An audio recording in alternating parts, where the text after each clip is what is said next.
오늘 하나님께서 저와 여러분에게 주시는 하나님의 말씀은 마태복음 6장 9절부터 15절까지의 말씀입니다. 함께 보시겠습니다.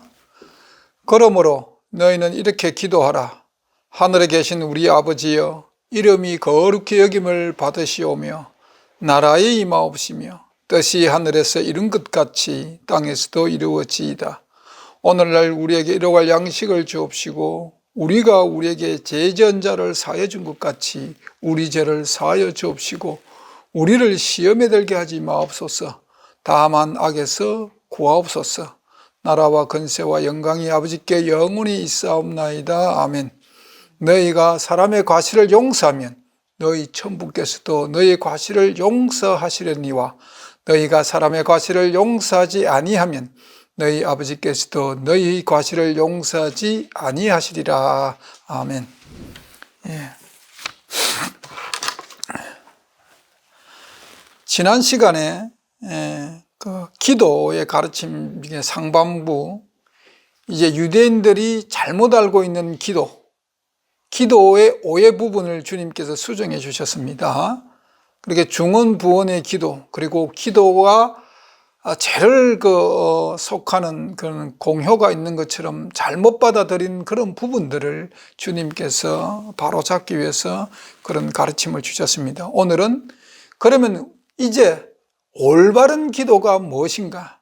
오늘날 기독교인들이, 오늘날 교회가, 오늘날 많은 성도들이 하나님 아버지께 구해야 될 기도, 올바른 기도가 무엇인가? 그 샘플을 주기도문으로 우리에게 가르쳐 주시고 있습니다. 이건 주기도문을 맨날 외우라는 뜻이 아닙니다. 어떤 사람들은 주기도문만 하루에 10번씩 외우는 사람이 있고 그런 식으로 하는데, 그런 외우라고 주신 것이 아니고 하나님으로부터 복받은 자가 하나님께 간구해야 될 때 어떤 내용들이 그 기도에 들어가야 되며 어떻게 하나님께 부르짖어야 하나님의 사랑을 받고 하나님의 응답받는 기도를 우리가 할 수 있는가에 대해서 하나님께서 샘플을 주십니다. 그래서 이 권세, 이 기도에 벗어난 그런 기도는 하나님이 원하는 기도가 아니에요. 그런 기도가 응답받는다는 것은 하나님께서 주신 기도의 응답이 아닙니다. 기도의 정확한 방향을 오늘 주기도문으로 예수님께서 제시해 주고 있습니다. 그러므로 너희는 이렇게 기도하라. 기도의 내용이 있는데 주기도문은 상반부와 하반부로 나뉘옵니다. 상반부는 10절까지가 주기도문의 상반부입니다. 그리고 하반부는 11절부터 13절까지가 하반부입니다. 그리고 14절, 15절은 12절의 내용을 부연 설명하기 위해서 주님께서 추가로 설명하신 내용입니다. 그래서 주기도문을 상반부와 하반부로 나눠서 무엇이 먼저인가를 깨달아야 됩니다.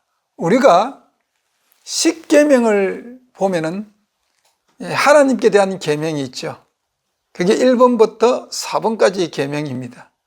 그리고 5번부터 10번까지의 계명은 이웃 사랑에 대한 계명입니다.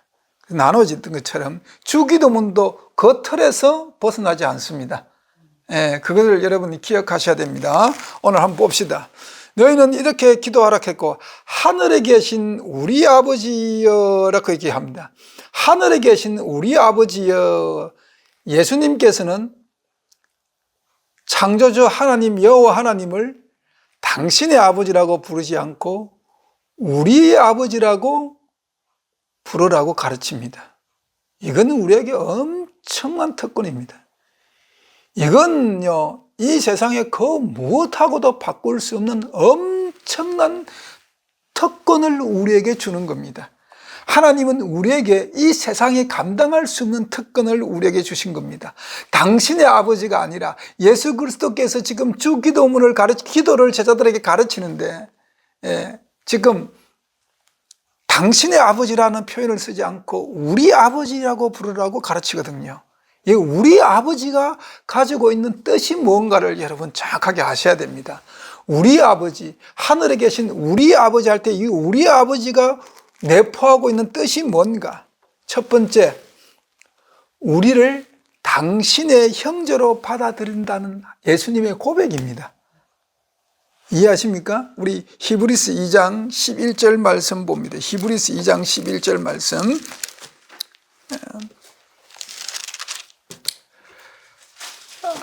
제가 읽습니다. 함께 보시죠. 거룩하게 하시는 자와 거룩하게 함을 입은 자들이 다 하나에서 난지라. 그러므로 형제라 부르시기를 부끄러워 아니하시고, 예수님께서 지금 주기도문을 가리키면서 우리 아버지라고 기도하라고 할 때 이 뜻은 예수님께서 우리를 당신의 형제로 받아들이겠다는 뜻입니다. 우리는 예수님의 형제라는 뜻입니다. 이해하십니까? 이거 엄청난 축복이잖아요. 이거 어떻게 감당합니까? 예수님이 우리를 형제와 같이 대우해 주신다는 겁니다. 하나님을 아버지라 부르는 그 권세, 그 권리에게는 우리는 예수님의 형제로 예수님께서 받아들이고, 하나님 아버지도 우리를 그렇게 받아들인다는 겁니다. 엄청난 축복이죠.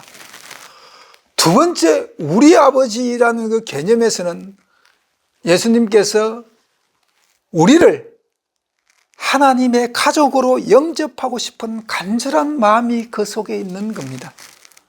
우리 요한복음 17장 말씀 봅니다. 요한복음 17장 21절과 23절 말씀을 봅니다. 이게 예수님이 중보기도하는 장면이거든요. 제자들을 향해서 중보하는 겁니다. 제자들을 향해 가지고 마지막 하나님께 중보기도를 부탁하는 장면인데, 그 중에 21절과 23절을 봅니다. 아버지께서 내 안에, 내가 아버지 안에 있는 것 같이 저희도 다 하나가 되어 우리 안에 있게 하사 세상으로 아버지께서 나를 보내신 것을 믿게 하소서. 우리를 하나님의 가족으로 영접한다는 겁니다. 이해하십니까? 우리를 하나님의 가족으로. 이건 엄청난 축복이에요. 우리가 하늘에 계신 우리 아버지여라고 부를 때 그 우리 아버지 속에는 우리가 하나님의 자녀의 권세고, 우리가 하나님과 한 가족으로서, 예수님과 형제로서 그런 특권을 갖고 있다는 겁니다. 간절한 말입니다. 그런데 그 23절 밑에 또 봅니다. 이 요한복음 17장 23절에 제가 읽습니다. 곧 내가 저희 안에, 아버지께서 내 안에 계셔서 저희로 온전함을 이루어 하나가 되게 하려 함은 아버지께서 나를 보내신 것과 또 나를 사랑하심 같이 저희도 사랑하신 것을 세상으로 알게 하옵소서. 왜 하나님께서 우리를 하나님의 가족으로 영접하기를 원하고, 예수님께서 우리를 하나님의 가족이 되기를 간절히 바라는 마음으로 이 기도문을 가르치는가, 그 이유를 아셔야 됩니다. Why? 하나님의 무한하신 사랑, 하나님이 우리를 얼마나 사랑하는가, 그것을 제자들이 깨닫게끔 하기 위해서, 제자들뿐만 아니라 이 세상 모든 사람들이 하나님께서 우리를 향하신 그 무한하신 사랑이 우리가 죄 때문에 하나님과 원수되었던 우리를 하나님께서 그의 가족으로 받아들인다는 겁니다. 그의 가족. 그래서 우리 아버지라는 단어를 쓸 수 있는 겁니다. 가족이 되었을 때 우리 아버지라는 단어를 쓰죠. 그렇죠? 형제제가 됐을 때 우리 아버지께서, 우리 엄마, 이런 단어를 쓰잖아요. 그런 뜻을 내포하고 있습니다. 하늘에 계신 우리 아버지요. 네. 그러니까 하나님께 나가는 첫 단계는 그분께서 우리에 대하여 가지고 계시는 사랑을, 그 하나님의 무한하신 사랑을 깨닫고 믿는 것이 하나님께 나아가는 첫 단계입니다. 그래서 우리 아버지라는 단어를 쓰게 가는 겁니다. 예. 자, 그러면 우리를 예수님께서 형제로 우리를 만들고 하나님 가족으로 우리를 가족의 일원으로 만들기 위해서 영접하고 싶은 그 간절한 마음이 있으시기 때문에 그 하나님의 무한하신 사랑이 그 예수님을 통해서 예수님을 이 땅에 성육신시키는 겁니다. 마태복음 1장부터 4장까지는요, 예수님이 이 땅에 성육신, 우리와 똑같은 죄의 본질을 가지고 성육신을 입고 온 이유가 기록되어 있는 거고, 5장부터 7장까지는 하늘나라 복음을 전하는 겁니다, 지금. 그리고 8장부터 28장까지는 성육신을 입고 오셔가지고 이 땅에서 하늘나라의 복음을 전하고 나서 그 다음에 하나님 뜻대로 사는 삶이에요. 그걸 기록하고 있는 겁니다, 마태복음은. 그것을 머릿속에 기억하고 사셔야 됩니다. 그럼 예수님이 왜 우리와 똑같은 죄의 본질을 가지고 성육신을 하셨는가? 그리고 십자가를 지셨는가? 우리를 하나님의 자녀로 만들어주기 위한 위대한 예수 그리스도의 사랑입니다. 우리를 향한 그분의 사랑입니다.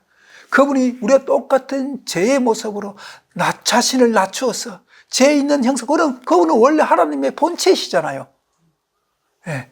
그러나 그분이 낮고 낮은 이 땅에 우리와 똑같은 죄의 육신을 입고 오신 것은 우리 죄인을, 하나님과 가족이 될 수 없는 우리 죄인을 가족으로 만들기 위해서, 우리 죄를 대신 지시기 위해서, 그리고 하나님에게 자녀의 권세를 우리에게 부여하기 위해서, 하나님의 자녀의 권세를 우리에게 주시기 위해서, 그분은 우리 죄를 담당하기 위해서 그분은 십자가를 지신 겁니다. 이것이 우리 아버지가 가지고 있는 뜻입니다.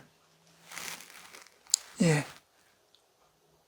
그래서 우리는 지금 요한일서 3장 2절의 말씀처럼, 사랑하는 자들아, 우리가 지금은 하나님의 자녀라는 단어를 요한 사도가 요한일서 3장 2절에 기록한 겁니다. 지금은 우리가 하나님의 자녀다. 이게 엄청난 축복이잖아요. 이게 하늘에 계신 우리 아버지란 그 이름이 그 뜻이 가지고 있는 겁니다. 네, 두 번째 오늘 본문 봅니다. 또 봅니다.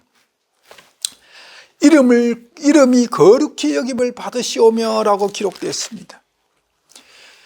하나님의 이름은 거룩하죠. 하나님의 이름은 이 모든 만사 만물에게 존경을 받을 그런 이름입니다. 영원하신 이름이고 영원히 존경받을 이름이 하나님 아버지 이름입니다. 예. Why? 그분은 왜 하나님의 이름이 존경을 받아야 되는가? 그 이름이라는 것이, 우리가 갖고 있는 이름이 그냥 부르라고 있는 것이 아니고 그 이름이라는 것은 뜻이 있는 겁니다. 그렇죠? 우리가 자녀에게 이름을 지어주더라도 자녀가 어떤 사람이 되게 하기 위해서 이름을 지어주잖아요. 그죠? 우리 하물며 우리도 우리 자녀에게 그 이름의 뜻을 심어줘서 이름을 가지고 그렇게 되기를 간절한 마음으로 이름을 불러주잖아요. 하물며 만사 만물을 창조한 하나님께서 그 만군의 여호와 하나님의 그 이름이 그분의 품성을 간직하고 있기 때문에 그렇습니다. 그분의 이름은 거룩합니다. 그분의 이름은 거룩하다 말은 죄가 없다는 뜻이에요. 그분의 이름은 영원합니다. 영원하다는 뜻은 시작도 없고 끝도 없다는 뜻입니다. 그분이 곧 창조주라는 뜻입니다. 이 모든 만사 만물은 그분의 말씀에 의해서 창조되었습니다. 예. 그런 그분의 이름이 모든 피조물로부터 영원히 존경받아야만 되는 그분의 이름입니다. 그리고 그분 이름 앞에는 그분의 품성이 나타나 있는 겁니다. 그분의 품성, 그분의 본질, 쉽게 말하면 본질입니다. 그분의 사랑이 나타나 있는 겁니다. 우리 출애굽기 34장 6절 7절 말씀 함께 보십니다. 출애굽기 34장 6절 7절 말씀입니다. 이게 하나님의 그 속성을 나타내는 말씀으로 유명한 말씀이시죠. 같이 보시겠습니다. 여호와께서 그의 앞으로 지나시며 반포하시되 여호와라 여호와라 자비롭고 은혜롭고 노하기를 더디하고 인자와 진실이 많은 하나님이로다. 인자를 천대까지 베풀며 악과 가실과 죄를 용서하나 형벌받을 자는 결단코 면제하지 않고 아비의 악을 자여손 3, 4대까지 보응하리라. 이게 용서받을 자를 결탄코 죄를 용서하나 형벌받을 자를, 여기에 보면 형벌받을 자를 결탄코 면제하지 않고, 형벌받을 자가 누굽니까? 하나님은 형벌받을 자를 결단코 죄 없이 하지 않는, 심판하신다는 겁니다. 형벌을 받을 자가 누굽니까? 회개하지 않는 자입니다. 그래서 천국은 회개하는 자가 가는 겁니다. 죄가 많아서 천국에 못 가는 것이 아니라 인간이 무릎 꿇고 하나님 앞에 고백하고 회개하지 않기 때문에 하늘나라 못 가는 겁니다. 여기에 보면 하나님의 품성이 너무나 잘나됐습니다. 인자하시고 노하기를 더디하시고 진실이 많으시고, 그렇죠? 이게 하나님의 품성입니다. 이게 하나님의 이름이 갖고 있는 의미입니다. 이름의 뜻이에요. 이해하십니까? 그리고 이 이름은 거룩히 여김을 받으셔야 한다는 겁니다. 거룩히. 예. 그러면 우리가 하나님의 이름을 거룩히 여기는 방법이 뭔가? 하나님의 이름은 하나님의 품성이, 하나님의 품성은 지금 출애굽기 34장 6절 7절에 잘 기록되어 있거든요. 그러면 우리가 하나님을 믿는 하나님이 우리를 당신의 자녀로 삼아주시고 하늘나라 가족으로 우리를 받아주시고 했는 우리가 하나님의 이름을 거룩히 하는 방법이 뭔가? 우리의 삶에서 하나님의 품성이 나타나는 겁니다. 우리의 삶에서 지금 출애굽기 34장 6절 7절 하나님의 품성, 하나님의 속성, 8가지 하나님의 속성, 이것이 우리의 삶 속에서 나타나는 겁니다. 그것이 그 이름을 우리가 거룩히 여김받게 하는 겁니다. 하나님의 이름이 모든 만물로부터 영원히 거룩히 이름이 여김을 받아야 되는데, 우리가 인간이 하나님 앞에 거룩히 하나님 이름을 거룩히 여김받게 하는 방법은 우리가 그분의 속성대로, 그분의 우리 심령 속에, 우리 자아 속에 하나님의 그 품성이 나타나야 된다는 겁니다. 그것이 사도 바울의 표현에 의하면 향기란 뜻입니다. 이해하십니까? 또 그리스도의 마음을 가지는 겁니다. 그것이 하나님의 이름을 거룩히 여김받게 하는 것입니다. 또 10절에 나라에 임하옵시며 라고 했는데, 나라에 임하옵시며, 여기 나라가 이 땅에 사는 미국, 한국 이런 나라가 아니죠. 나라에 임하옵시며, 나라는 하나님 나라입니다. 그러니까 임하옵시며라는 뜻은 하나님 나라에 대한 소망을 간직하고 살아야 된다는 겁니다. 우리가 하나님의 자녀로서 권세를 누릴 수 있는 그 특권이 주어졌는데, 그러면은 그 특권을 어떻게 써야 되는가? 하나님 나라에 대한 소망을 가지고 이 땅에 서서 살아야 된다는 겁니다. 이 땅에 소망을 두는 것이 아니라 하나님 나라에 대한 그 소망을 두고 살아야 돼. 그것이 나라에 임하옵시면 뜻입니다. 하나님 나라의 완전한 건설. 그 왜 하나님 나라에 대한 소망이 있냐? 그 하나님 나라에는 하나님의 사랑으로 가득 찬 나라거든요. 하나님의 본질, 하나님의 속성으로 가득 찬 나라입니다. 그리고 모든 인간들이 꿈꾸는 행복이 넘쳐 흐르는 곳이 하나님 나라입니다. 지금 하나님 나라는 건설 중에 있습니다. 그럼 건설을 언제 마치느냐? 예수님이 재림하실 때 완성됩니다. 그래서 우리는 하늘나라에 상속받을 자 아닙니까?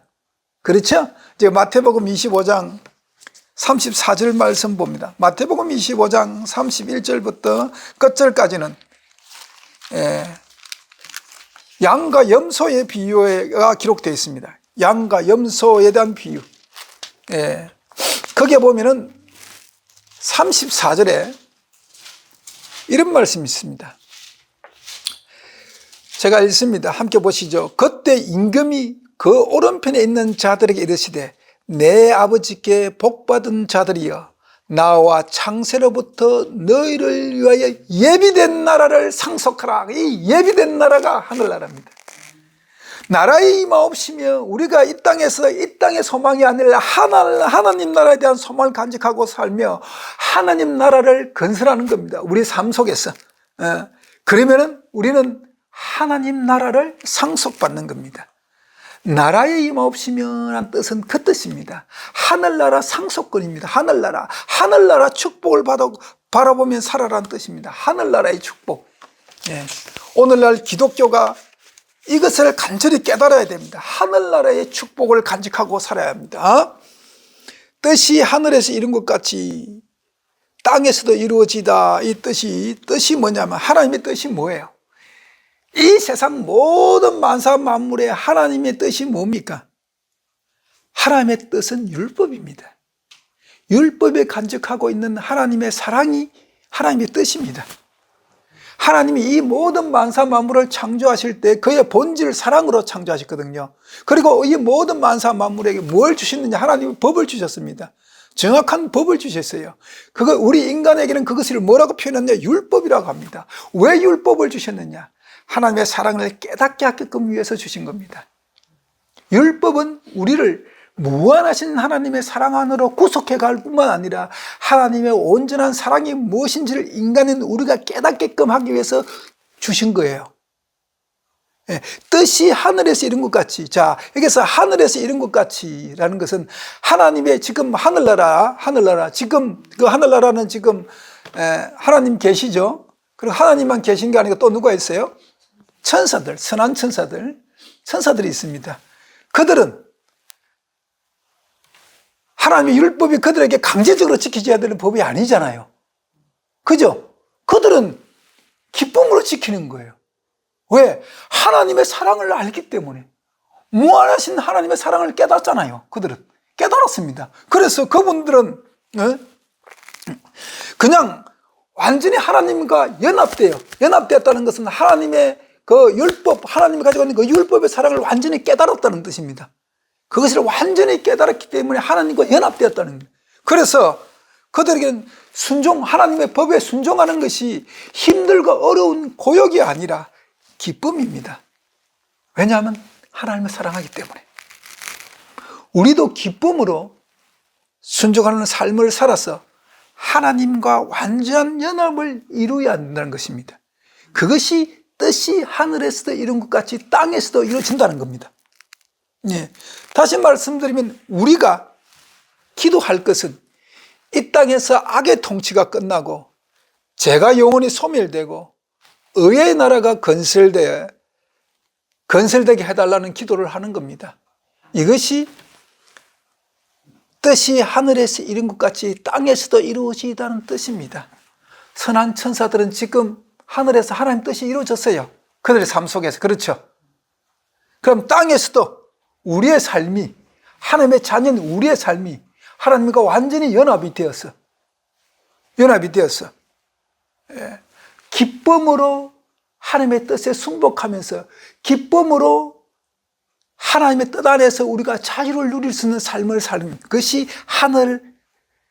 뜻이 하늘에서 이루어진 것 같이 이 땅에서도 이루어진다는 뜻입니다. 예. 그것이 기도의 상반부입니다. 주기도문의 상반부, 그건 하반부에, 자, 이게 10계명으로 7번 1번부터 4번까지 계명에 이제 그런 의미입니다. 그러면 하반부 오늘날 우리에게 일용할 양식을 주옵시고 그랬습니다. 우리에게 일용할 양식을 주옵시고 인데 하나님의 사업을 첫째로 받아들이고 우리가 하나님의 자녀로서 하나님의 모든 말씀과 그 사랑을 깨닫고 순복하고 순종할 때 우리는 자신 있게 우리는 하나님의 자녀로서 아버지께 우리의 필요를 공급해 달라고 요청할 수가 있는 겁니다. 오늘날 기도가 잘못되는 것은 우리가 지금 기도 상반부 이것을 행치 아니하고 이 기도를 간구하지 않고 우리에게 필요한 것만 채워달라고 하나님께 기도하고 있죠. 오늘날 지금 기독교가 잘못 기도하고 있는 내용 중에 하나가 이겁니다. 우리가 하나님의 이름을 거룩히 여기고 우리가 하나님의 자녀로서 우리 아버지라는 그 이름을 부르는 그런 권세와 하나님 나라에 대한 참 소망으로 인생을 살아갈 때에 우리는 하나님의 사랑 속에서 하나님께 기쁨으로 순종하는 삶을 살 수가 있고, 그 기쁨으로 순종하는 삶을 살 때에 우리는 하나님의 자녀로서 우리는 하나님 아버지께 우리가 필요한 것을 달라고 기도할 수 있는 그런 권한이 주어지는 겁니다. 그러면 앞에 것을 상반부를 우리가 우리 삶 속에서 배제하고는 우리의 권리가 주어지지 않는다는 겁니다. 쉽게 말씀드리면 오늘날 우리에게 일용할 양식을 주옵시고 라고 했는데, 그러면 우리가 하나님 나라로부터 자신 있게 우리가 필요한 것을 공급해달라고 요청할 수 있는데, 그 요청하기 위해서는 첫 번째 자아를 버려야 됩니다. 자신을 그리스도께 바쳐야 되는 거예요. 하나님은 가족의 일원이 되고 아버지 집에 있는 그러니까 내 생각을 버리고 우리가 그리스도 안에 구속이 되고, 예수님이 내 속에 들어 자정하셔가지고 나의 주인이 되시고, 그리고 우리가 하나님을 진정으로 우리 아버지라 부르는 하늘나라 가족이 되면은 아버지 집에 있는 모든 것이 우리를 위한 것이 되는 겁니다. 이해하십니까?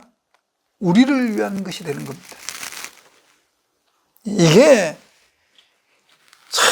이게 엄청난 축복이고 엄청난 특권이잖아요. 이 이상 뭐가 필요합니까? 그러면 그 특권, 우리 것이 하늘 아버지 집에 있는 모든 것이 우리 것이 되는데, 그 첫 번째가 뭐냐면 히브리서 1장 14절 말씀 봅니다.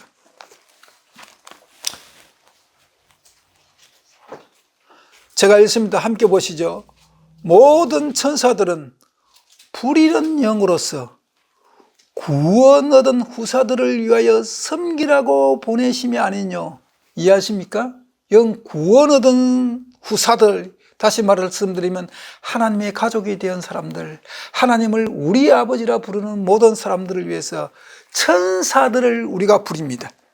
천사들이 우리를 위해서 봉사할 수 있는 봉사를 한, 우리가 천사의 봉사를 받는 특권을 누립니다. 이게 하나님의 자녀의 특권입니다. 그리고 우리가 하나님으로부터 성령의 선물을 받습니다. 고린도전서 12장 은사장에 기록되어 있는 그 많은 성령의 은사들을 우리가 받고 누릴 수가 있는 겁니다. 그것이 오늘날 우리에게 일용할 양식을 주옵시고 라고 할 때 그게 포함되어 있는 겁니다. 고린도전서 3장 23절에 보면은 이런 말씀이 기록되어 있습니다. 고린도전서 3장 23절 제가 읽습니다. 함께 보시죠. 너희는 그리스도의 것이요 그리스도는 하나님의 것이니라. 이해하십니까? 우리가 그리스도의 것이 되어야 합니다. 그것이 하늘 가족 일원이 되는 겁니다. 그럼 우리가 그리스도께, 우리는 당연히 하나님 것이죠. 왜냐하면 예수 그리스도는 항상 하나님이 뜻 안에 계시잖아요. 하나님 안에 계시잖아요. 그러면 우리가 예수 안에 있으면 우리는 자연적으로 하나님 안에 있는 거예요. 당연한 거죠. 예. 그래서 이게 양식이라는 단어가 있는데, 양식, 일용할 양식할 때 양식이라고 하는 것은 두 가지입니다. 육신을 지탱해 줄 양식이 있죠. 우리가 매일 섭취하는 음식물입니다. 이것도 우리가 건강한 육체를 가지고 하나님의 은혜 가운데 우리가 역시 이마에 땀을 흘리고 열심히 일을 해서 우리가 배고픔을 당하지 않고 굶주리지 않고 우리가 매일매일 일용할 양식을 먹고 있지 않습니까? 그렇죠?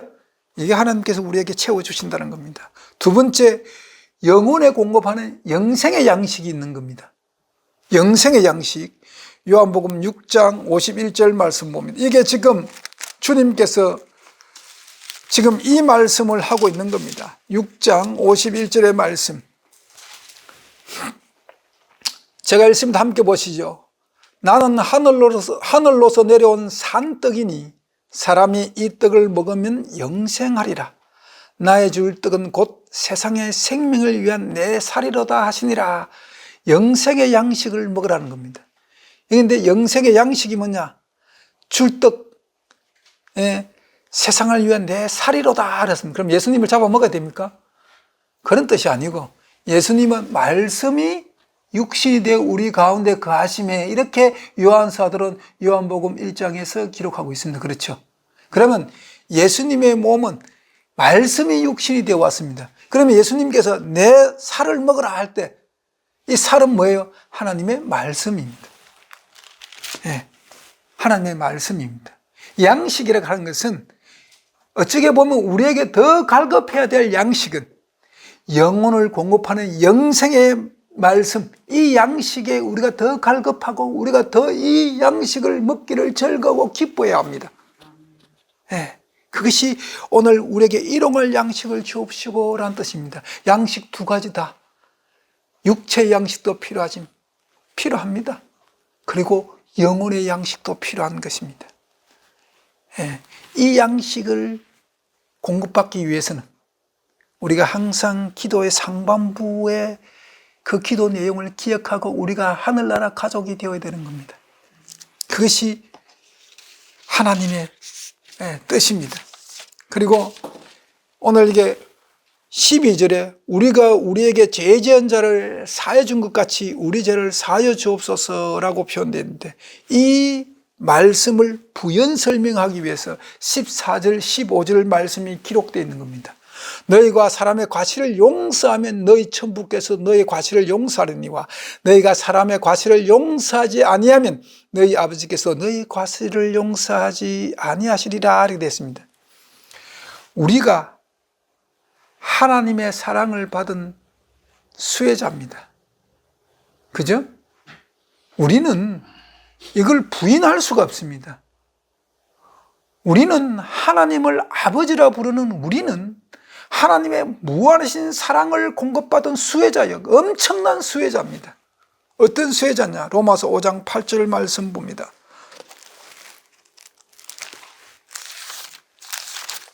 로마서 5장 8절에 제가 읽습니다. 함께 보시죠. 우리가 아직 죄인 되었을 때 그리스도께서 우리를 위하여 죽으심으로 하나님께서 우리에게 대한 자기의 사랑을 확정하셨느니라. 하나님의 사랑의 가장 큰 수혜자가 우리입니다. 그렇죠? 하나님을 우리 아버지라 부른 우리가 하나님의 그 무한하신 사랑을 입은 가장 큰 수혜자입니다. 그래서 우리가 다른 사람을 용서해 줘야 될 의무가 있는 것입니다. 우리는 하나님의 사랑 없이는 우리가 우리 죄를 용서받을 길이 없지 않습니까? 우리가 우리 죄를 감당하고 우리 죄를 용서받을 길이 없을 때에 하나님께서 자기의 무한하신 사랑으로 우리에게 예수 그리스도를 보내주셔가지고 우리 죄를 대속해 주시는 무한하신 하나님의 은혜를 우리가 받았습니다. 그러면 그 하나님을 우리 아버지로 모신 우리가 그분의 자녀라면 당연히 우리도 남의 죄를 용서해 줘야 되는 의무가 있다는 것입니다. 왜냐하면 하나님의 사랑이 우리 속에 있으면 그 사랑이 표출되어 나와야 합니다. 그죠? 표출되어 나와야 합니다. 나를 미워하는 사람들 사랑해 줄 수 있어야 합니다. 그것이 우리가 우리에게 죄 지은 자를 사해 준 것 같이 우리가 하나님의 은혜를 입었으면 그다음부터는 우리가 하나님의 사람으로서 하나님의 사랑을 받은 자로서 그런 삶을 살 때에 하나님께서 우리에게 한없는 사랑을 계속 우리에게 채워주신다는 뜻입니다. 그것이 우리가 우리에게 죄 지은 죄를 사해 준 것 같이 우리 죄를 사하여 주옵시고 라는 뜻입니다. 참 어렵죠. 이게 참 어렵지만 우리가 하나님의 품성을 가지고 예수 그리스도를 닮으면 내 속에 있는 예수 그리스도의 품성이 나를 통해서 나온다는 겁니다. 그래서 하나님께서, 예수님께서 주기름을 통해서 말씀하고 있는 겁니다. 베드로에게 뭐라고 합니까? 베드로가 내게 제전자를 7번까지 용서해 주리까 하니까 예수님이 뭐라고 합니까? 70번씩 7번이라도 용서하라 그러지 않습니까? 그게 뜻입니다. 그게 뜻입니다. 너희가 하나님의 사랑을 깨닫느냐? 그러면 의무를 행해라는 겁니다. 하나님께서 너의 용서받을 수 없는 그 죄를 용서해 주신 것처럼 어느 누구든지 간에 너에게 무슨 해를 끼치고 어떤 악한 말을 하고 내 마음을 상하게 한다 할지라도 하나님께서 너를 사랑한 것을 기억하고 우리가 하나님으로부터 은혜 받은 것을 기억하면서 하나님의 사랑으로 다 용서해주고 덮으라는 겁니다. 사랑하라는 겁니다. 그것이 우리 죄를 사하여 주옵시고라는 뜻입니다. 그 다음 제 13절에 우리를 시험에 들게 하지 마옵시고 라고 되어 있죠. 다만 악에서 구하옵소서라고 기록되어 있습니다. 우리를 시험에 들게 하지 마옵소서라는데 우리를 시험에 들게 하는 존재가 있습니다. 우리가 신앙생활을 하는데 우리가 정말 하나님을 아버지로 믿고 정말 기독교인으로서 하나님의 뜻대로 살기를 원하는 그런 마음으로 살기를 작정하는데도 우리에게 끊임없이 우리를 시험에 들게 하는 존재가 있습니다. 그러면 우리가 시험에 들게 하는 존재가 뭡니까? 라고 하면은 대부분 기독교인들이 마귀, 사탄 그럽니다. 예, 맞습니다. 그러나 우리를 시험에 들게 하는 존재는 사탄, 마귀 이전에 내 자아입니다. 이해하시길 반드시 깨달아야 됩니다. 내 속에 있는 제 본성에서 나오는 생각, 자아, 그것이 마귀에게 우리를 시험에 들게끔 하는 별미를 제공하는 겁니다. 자, 대표적인 이유로 요한복음 13장 2절 한번 봅니다. 대표적인 인물이 가룟 유다입니다.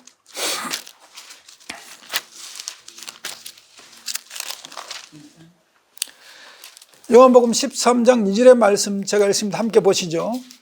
마귀가 벌써 시몬의 아들 가룟 유다의 마음에 예수를 팔려는 생각을 넣었더니 그랬습니다.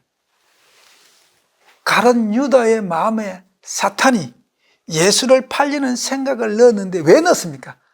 가룟 유다가 하나님 말씀을 굳게 붙들고 예수님을 따라다니면서 그 뜻대로 살겠다고 다짐하는데 그 넣습니까? 아닙니다. 가룟 유다는 항상 돈깨를 맡으면서 그 돈깨에서 도둑질 해갔지 않습니까? 그렇죠. 돈에 항상 눈이 멀어서 탐심에 가득 차 있습니다. 그러니까 돈을 벌 수 있는 기회를 마귀가 제공해 주는 겁니다. 우리를 시험 들게 하는 존재는 마귀가 우리를 넘어뜨리기 그 이전에 나의 제 본성에서 올라오는 내 욕구, 자아입니다. 이것이 우리를 시험 들게 합니다. 그래서 사도 바울은 갈라디아서 5장 17절에 이렇게 말씀합니다. 이것을 우리는 영적 전쟁이라고 표현합니다. 갈라디아서 5장 17절에 제가 읽습니다. 함께 보시죠. 육체의 소욕은 성령을 거스리고 성령의 소욕은 육체를 거스리나니 이 둘이 서로 대적함으로 너희 원하는 것을 하지 못하게 하려 함이니라.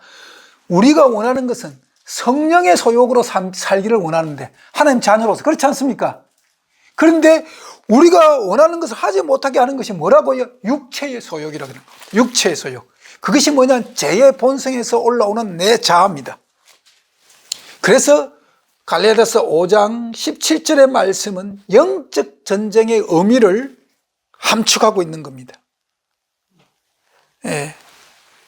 그리고 나서 이 죄의 본성을 부추기는 존재가 바로 사탄입니다. 이해하십니까? 내 속에 하나님 말씀이 충만하고 성령이 충만하면 사탄이 우리를 부추기지 못합니다. 그러나 내 속에 있는 자아가 나와가지고 내 욕구가 올라올 때에 그 욕구가 실현되고 하나님의 말씀 성령의 능력을 거부하게끔 만드는 그렇게 하게끔 부추기는 존재가 마귀 사탄이라는 것입니다. 분명히 아셔야 됩니다. 분명히. 예. 그리고 시험에 들게 하지 마옵소서라고 오늘 기록하고 있는데 시험에 들게 하지 마옵시고라고 했는데 영적 전쟁에서 승리해야 됩니다. 우리가 시험이 들지 않게 하기 위해서는 영적 전쟁에서 우리가 내 자아를 버리고 성령의 소욕으로 채워야 합니다. 그리고 두 번째, 영적 전쟁에서 우리가 이기기 위해서는 자신을 하나님께 온전히 맡기는 겁니다. 자신을 하나님께 온전히 맡깁니다. 고린도전서 10장 13절 말씀 봅니다. 고린도전서 10장 13절 말씀.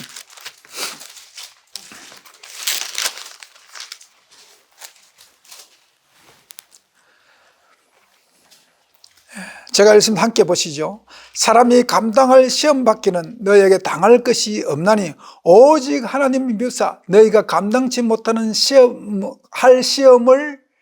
당함을 허락지 아니하시고 시험 당할 점에 또한 피할 길을 내사 너희로 능히 감당하게 하시느니라. 우리를 하나님께 자신을 온전히 맡기세요. 우리가 시험 들지 않는 방법은 우리의 삶을 온전히 하나님께 맡기십니다. 맡기면 됩니다. 하나님께서 우리가 감당할 만큼만 주신다는 겁니다. 우리가 감당하기 힘들면 하나님께서 우리에게 피할 길을 여신다는 겁니다. 이해하십니까? 그게 하나님 우리를 사랑하기 때문에. 예. 그리고 악에서 구하옵소서라고는, 악에서 구하옵소서. 오늘 본문에 그렇게 기도합니다. 다만 악에서 구하옵소서 할 때 악에서 보호받을 수 있는 안전대책이 뭔가? 우리가 악으로부터 보호받을 수 있는 안전대책이 뭔가를 기억하며 살아라는 겁니다. 내가 예수 안에 있는 것이 악으로부터 보호받는 대책입니다. 그게 기독교입니다. 왜냐하면 예수 그리스도는 이미 마귀를 이겼습니다.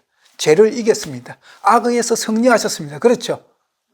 다만 악에서 구하옵소서란 뜻은 항상 내가 예수 안에 있게 하여 주시옵소서. 예수 밖이 아니라 예수 안에 구속받는 그런 삶을 살게 하옵소서. 이것이 기독교인이 구해야 될 길입니다. 내가 필요한 것, 권력, 이런 것, 돈 이런 거 달라고 기도할 것이 아니라, 성진 이런 것도 하는 것이 아니라, 내가 구해야 할 것은 내가 예수 안에 있는 겁니다. 다만 악에 빠지지 않게 하려고, 악에 빠지지 않기 위해서는 내가 예수 안에 존재하는 것밖에 없는 겁니다. 왜? 예수는 이미 이겼기 때문에. 그래서 예수님이 내 안에 거하는 거고, 내가 예수 안에 거하면 예수님이 내 안에 거하는 겁니다. 그것이 악에서 구하옵소서의 뜻입니다. 이럴 때에 하나님께서 우리를 책임져 주시는 겁니다. 책임져 주시는 겁니다. 그리고 나라와 건세와 영광이 아버지께 영원히 있사옵나이다 라고 되는데, 이게 주기도문 첫 문장하고 좀 비슷한 내용이죠. 우리 하늘 아버지로부터 모든 건세와 권위와 또 위엄과 일컬음을 받는 모든 이름 위에 뛰어나신 분으로 그분을 인정하고 그분 앞에 모든 것을 내려놓으라는 겁니다. 하나님의 그 권세, 나라와 권세, 하나님 나라와 이 세상 모든 것에, 만물의 모든 권세와 영광이 아버지께 달려있다는 겁니다. 아버지께. 그것이 뭐냐면 하나님의 뜻 안에 있다는 겁니다. 하나님 뜻 안에. 왕이시며 만군의 주가 되신 하나님께서 그룹 사이에 자정하시고 국가들과 국가들의 투쟁과 소요 가운데 여전히 우리를 보호하신다고 계신다는 것을 깨달아야 합니다. 나라와 건세와 영광이 아버지께 영원히 있사옵나이다 라는 뜻은, 그렇게 기도하는 이유는 내가 하나님의 자녀잖아요. 그렇죠? 내가 하늘 가족으로서 하나님 자녀가 되었지 않습니까? 내가 예수님과 함께 한 형제가 되었지 않습니까? 그러면 그때부터는 하나님께서 이 세상에 어떤 일이 일어나든 간에 우리를 끝까지 지키시고 보호해 주신다는 겁니다. 세상에 멸망이 오더라도, 이해하십니까? 하나님이 주기도문에 있는 이 내용처럼 이렇게 기도하고 사는 사람은 하나님이 마지막 그 심판 때에서도 하나님이 건져주시는 엄청난 하나님의 사랑과 보호가 우리에게 있다는 것입니다. 그렇기 때문에 그분에게 영광을 돌려야 됩니다. 그리고 그 이름이 영원해야 된다는 겁니다. 이게 주기도문입니다. 그냥 우리가 아무 때나 기도하는 것이 아니라 내 필요한 것을 그냥 달라고 떼서는 기도하는 것이 아니라 우리가 먼저 무엇을 구해야 되고 이것이 이루어졌을 때 하나님의 자녀로서 어떤 권리로서 우리가 하나님께 구할 수 있는가, 그것을 하나님께서 예수님을 통해서 우리에게 오늘 말씀하고 있는 겁니다. 이 뜻을 알고 기도를 해야 됩니다. 그냥 하루에 몇 번씩 아침, 점심, 저녁으로 3번씩 주기도문을 덜덜덜 외우는 사람도 있고, 어떤 목사님은 교회에서 주기도문을 하루에 10번씩 외우십시오. 하나님의 복을 받을 겁니다 라고 하는데, 외운다고 되는 것이 물론 외워야 되죠. 외운다고 그 뜻을 알지 못하고 외우는 것은 사람을 변화시킬 수 없습니다. 우리를 하나님 사랑 가운데 인도할 능력이 없는 겁니다. 그러나 하나님의 기쁘신 그 뜻, 오늘 하나님께서 저와 여러분을 하나님의 자녀로 삼아주시고 하늘 가족의 일원으로 주시고 예수 그리스도의 형제로 받들어 주시는 겁니다. 받아주신다는 거예요.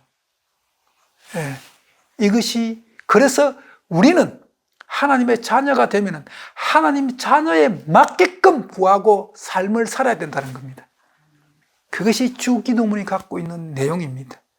이럴 때 하나님의 보호가 세상 끝까지 우리와 함께 하신다는 겁니다. 기도하시겠습니다. 하나님 아버지, 감사합니다. 우리에게 임하신 하나님의 뜻이 무엇인가? 주님께서 가르쳐주신 이 기도에 너무나도 상세하게 기록되어 있습니다. 오늘날까지 우리가 이 내용을 올바로 깨닫지 못해서 하나님의 이름이 거룩함을 받지 못할 경우가 많이 있은 것을 고백합니다. 그러나 이후로는 그 영원하신 이름에 정말 손상가지 않는 그런 자녀로서의 삶을 살고 그런 자녀로서 주님께 기도하고 부르짖을 수 있는 은혜가 있게 하여 주시옵소서. 예수님 이름으로 기도합니다. 아멘.